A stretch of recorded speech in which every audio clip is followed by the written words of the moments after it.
So I was reading this article in the New York Times about Donald Trump and Nancy Pelosi and how Donald Trump has never had to really go up against someone like Nancy Pelosi in business negotiations before, and why he's being a bit, he's been frustrated by that.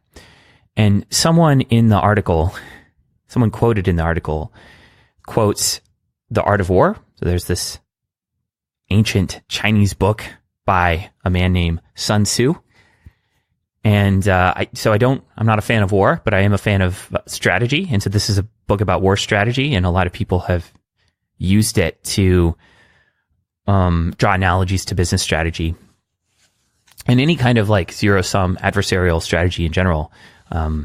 There's a lot of takeaways that you can take from this book. So anyway, someone in this article was quoting Sun Tzu, and the quote that they read was this.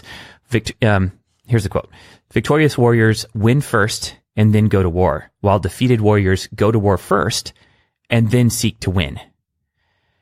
And this quote reminded me a lot about the things I'd like to do differently and the things that I think I am doing differently as a second-time entrepreneur. So I think a lot of entrepreneurs are like, they start a business and they raise funds and they are basically executing with the hopes of winning, right? So they'll raise money, and the belief is that this money that they've raised is a lottery ticket, and it basically allows them to enter the game, to play the game, and maybe they'll win, maybe they'll lose. And at best, the money that they've raised, they believe, increases their likelihood of winning. And I think that's a bad way to think about venture capital or any kind of investment or business in general. I think the best entrepreneurs, when they do raise money or deploy capital or invest in anything as a business, they're deploying capital against a strategy that they've proven that they can execute against, and they're deploying capital so that they can scale what is already winning, right? They're deploying capital to scale what is already working. And how does this relate to business strategy or, entrepreneurship or building a product company? I think for me, the biggest way that this comes into play is around product market fit and around engineering.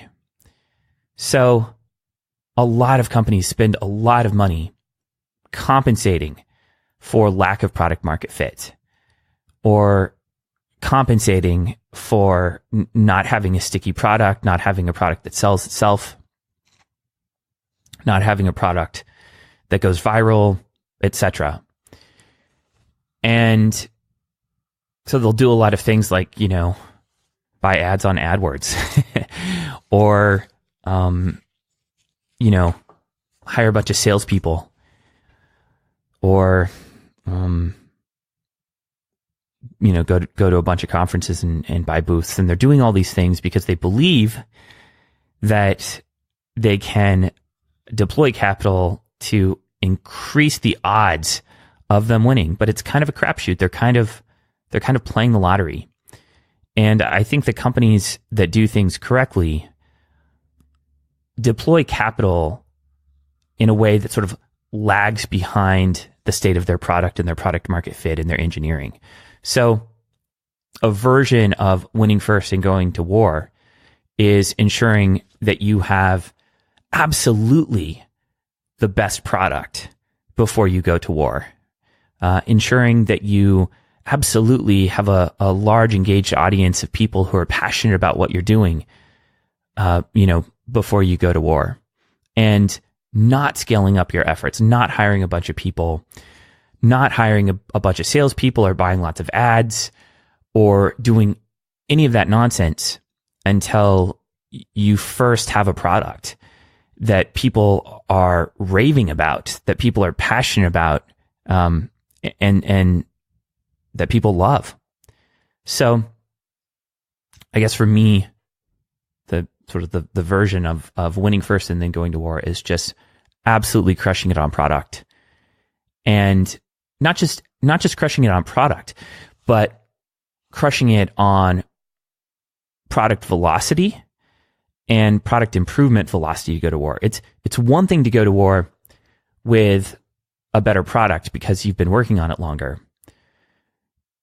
And I think that's one standard, but another standard is, not only do you have the best product, but you have the ability to out execute almost anyone who could come up against you. So I think it is wise when investors or VCs, decide that they want to deploy capital to scale something that already works. And I think it's also wise for investors to back products and back teams and founders that have some kind of moat, right? That have some kind of unfair advantage. So having an unfair advantage, having a moat, having a great product, I think those are all important, and those are things that should be in place before you go to war. And I think the biggest thing that I believe I'm doing, I've done this in the past, but I think this thing that I am mindful of, and I'm not just mindful of it at the beginning, but I'm mindful of it at every stage in the business, is deploying capital and fighting wars after you've won, right? And you need to check yourself on that, like monthly. Like, are we winning on product? Are we winning on engineering velocity? Are we winning on product market fit?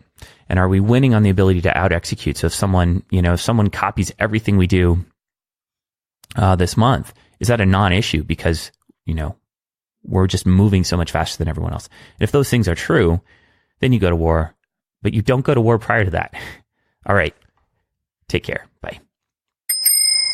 Hey, thanks for listening. If you liked this content, please help me out by leaving a review on iTunes, Stitcher, or wherever you listen to podcasts. It provides me with encouragement and it helps other people find the program. Also, if you have a question that you'd like me to answer on the podcast, go to asknomics.com, leave me a question, and I'll do my best to answer it in the next few days. Thanks for listening, and see you tomorrow.